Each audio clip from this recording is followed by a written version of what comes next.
जी अस्सलाम वालेकुम dear students, I hope all of you will be fine. Students, आज का जो हमारा लेक्चर है वो कौमी आमदनी के मुख्तलिफ़ तसव्वुरात के हवाले से है, यानी कि different concept of national income. Students, आम तौर पर जो कौमी आमदनी के तसव्वुरात हैं वो 6 तरह के होते हैं।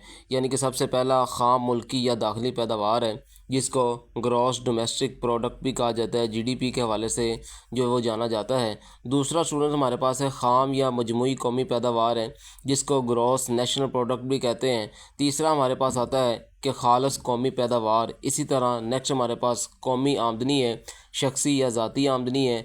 लास्ट पे स्टूडेंट हमारे पास है काबिल तसर्रुफ़ शख्सी आमदनी है। तो स्टूडेंट्स, देखने में ये सारे आपको एक ही तरह के नज़र आ रहे होंगे, लेकिन स्टूडेंट्स इनमें बहुत ज़्यादा डिफरेंस है। तो चलते हैं, सबसे पहले हमारे पास पहला तसव्वुर है कि ख़ाम मुल्की या दाखिली पैदावार। स्टूडेंट्स, ख़ाम मुल्की यानी कि मुल्क का जो लफ्ज़ है इस्तेमाल हुआ है, मुल्क से मुराद एक ऐसा खिता होता है, एक ऐसा जो है ना वो जोग्राफियाई हिस्सा होता है जहाँ पे लोग जो है वो बशिंदे रह रहे होते हैं। स्टूडेंट, ख़ाम मुल्की या दाखिली पैदावार ग्रॉस डोमेस्टिक प्रोडक्ट या जीडीपी, इससे मुराद ये चीज़ होती है कि एक मुल्क के अंदर उसकी जगराफियाई हदूद के अंदर एक साल के दौरान जो भी लोग जितनी भी चीज़ें अशिया खिदमात प्रोड्यूस होंगी उसको स्टूडेंट्स जीडीपी कहा जाता है, ख़ाम मुल्की या दाखिली पैदावार कहा जाता है। स्टूडेंट्स, आपने जो है ना वो अक्सर देखा होगा कि जब भी टीवी पे प्रोग्राम्स होते हैं जो माशरत के हवाले से होते हैं, जो सर्वेस किए जाते हैं, जो डिस्कशन हो रही होती है या मुल्क की तरक्की पजीर या उसकी तरक्की याफ्ता होने की बात हो रही होती है, तो सबसे पहला जो पॉइंट जो है ना वो ज़ाहिर किया जाता है, जिस पे डिस्कस हो रहा हो कि डिस्कशन होती है, वो हमारे पास आता है कि जीडीपी पे जो है ना वो डिस्कशन हो रही होती है कि इस मुल्क की जीडीपी ज़्यादा है, ये तरक्की जो है ना वो याफ्ता है, और इस मुल्क की जीडीपी जो वो कम है और इसकी जो तरक्की है ये जो है ना वो तरक्की पजीर है। स्टूडेंट्स, मतलब ये कि जीडीपी से मुराद, ख़ाम मुल्की या दाखिली पैदावार से मुराद कि एक मुल्क की जगराफियाई हदूद के अंदर एक साल में जितनी भी चीज़ें अशिया व खिदमात प्रोड्यूस होती हैं, अगर आप उनकी ज़री मालियत लेके उसको मजमुआ कर देते हैं, उसको जमा कर देते हैं, तो वो आपके पास ख़ाम मुल्की या दाखिली पैदावार उसको कहा जाता है। स्टूडेंट, डेफिनेशन जो है वो आपके सामने है ख़ाम मुल्की या दाखिली पैदावार की। अच्छे तरीके से इसको तैयार करिएगा। उसके बाद स्टूडेंट्स, इसी की उसने एक जो है ना वो फार्मूला दिया हुआ है। वो कहता है कि ख़ाम मुल्की पैदावार जो होती है वो इज़ इक्वल टू होती है सरफ प्लस सरमायाकारी प्लस हुकूमत के अखराजात बरामदाद माइनस दरामदाद।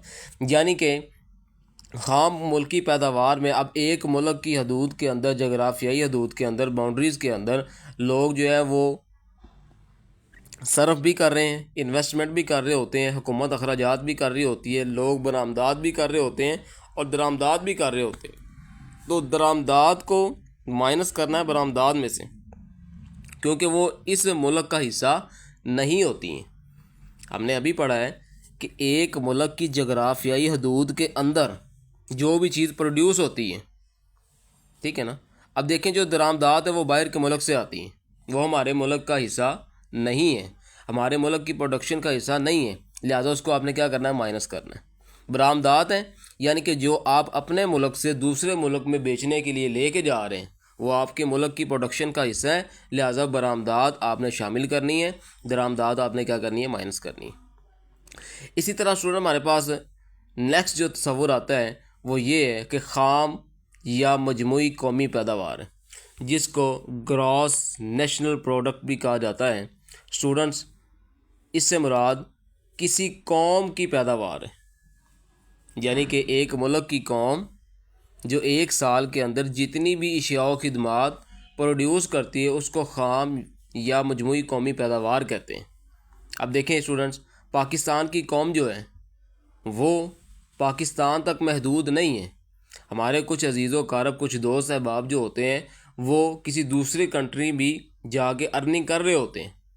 अब वो अगर यहाँ से वहाँ से पैसे कमा कर हमारे मुल्क में भेजेंगे, अशिया व खिदमात भेजेंगे, तो वो होगी कौमी पैदावार।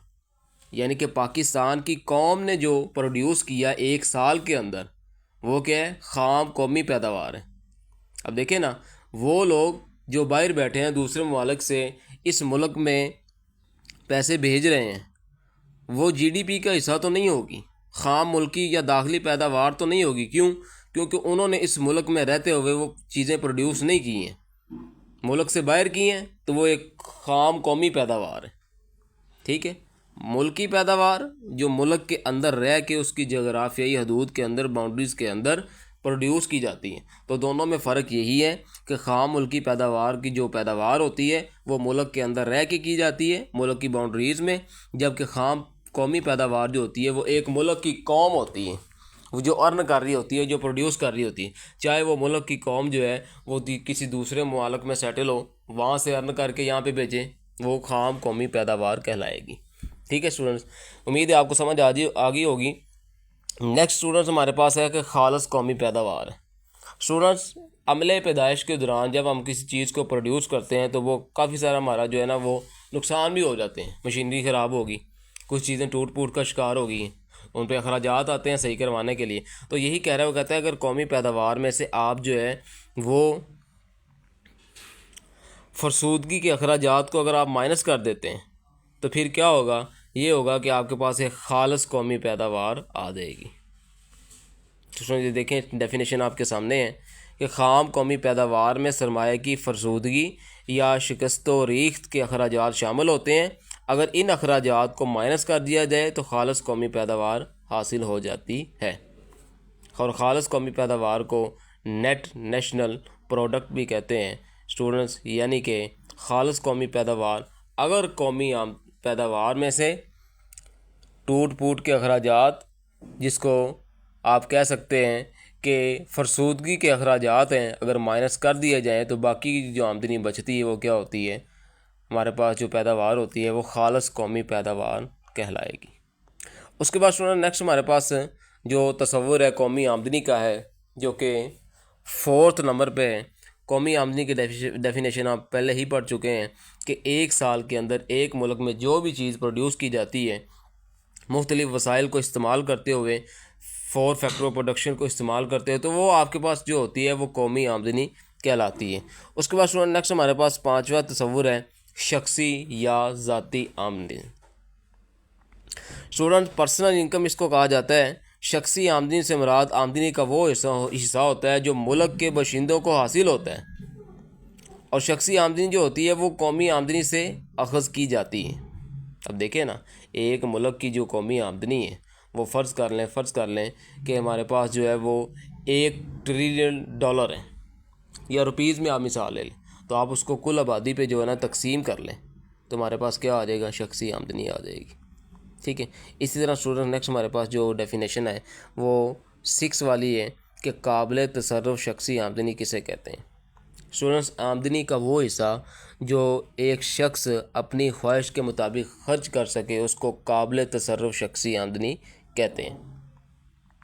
क्योंकि स्टूडेंट्स, शख्सी आमदनी पर जो है वो हुकूमत इनकम टैक्स की भी लगा रही होती है, बराह रास्त जो टैक्स होते हैं वो भी इंसान ने जो है ना वो अदा करने होते हैं। तो उस टैक्स की अदायगी के बाद जो उसके पास रकम बच जाती है, जो अपनी मर्ज़ी से खर्च कर सकता है, वो होती है काबिल तसर्रुफ़ शख्सी आमदनी। स्टूडेंट्स, ये बहुत ही आसान हमारे पास जो कौमी आमदनी के मुख्तलिफ़ तसव्वुरात थे। तो उम्मीद है आपको समझ आ गई होगी। अगर किसी भी किस्म का आपको इशू है तो आप मुझे टेक्स्ट में बता सकते हैं ताकि मैं आपको दोबारा डेफिनेशन बता सकूं। अच्छे तरीके से तैयार करिएगा। Thank you so much. अल्लाह हाफिज़।